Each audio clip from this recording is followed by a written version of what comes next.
দেশ ভালো থাকুক, দেশের জনগণ ভালো থাকুক, এই দোয়ার মধ্য দিয়ে জাতীয় ঈদগাহে অনুষ্ঠিত হলো ঈদের প্রধান জামাত। সকাল 8:30টায় শুরু হওয়া জামাতে অংশ নেন প্রধান উপদেষ্টা সহ সর্বস্তরের মুসল্লিরা। এ সময় ঐক্যবদ্ধভাবে দেশকে এগিয়ে নেওয়ার আহ্বান জানান উপদেষ্টা। আজুল হাকিম পলাশ ও নিরঞ্জন দেব বর্মার ক্যামেরায় রিপোর্ট করছেন মাহবুব কবির চপল।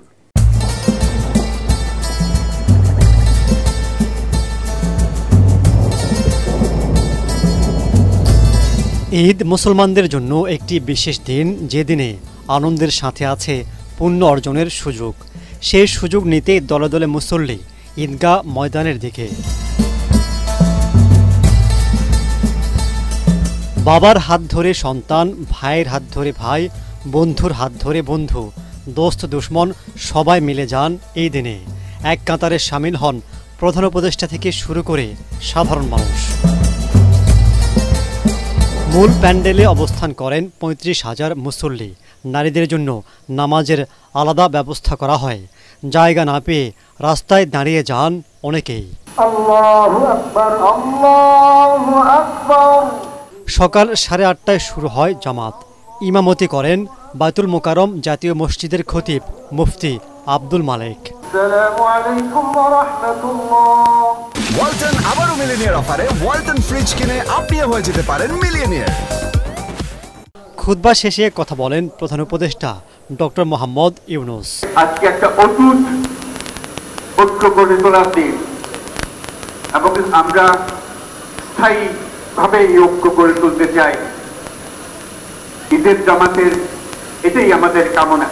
নতুন বাংলাদেশে নতুন আঙ্গিকে উদযাপিত হচ্ছে ঈদ। একদিকে আছে সংস্কারের আনন্দ, অন্যদিকে আছে রাজনৈতিক পরিস্থিতি অশান্ত হওয়ার শঙ্কা। সেই শঙ্কা থেকে মুক্তির আশা মুসল্লিদের। I'm very pleasure to visit the festivals. Eid Mubarak. স্বৈরাচারময় একটা ঈদ, ওই ঈদ থেকে আমরা আপাতত মুক্তি পাচ্ছি।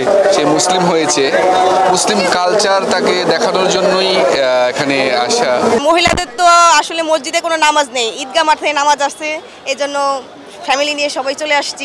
রোজার শিক্ষা, ঈদের উদারতা আর ইসলামের মহানুভবতা ধারণ করতে পারলে সমাজ তথা দেশ আরও এগিয়ে যাবে বলে মনে করছেন তারা।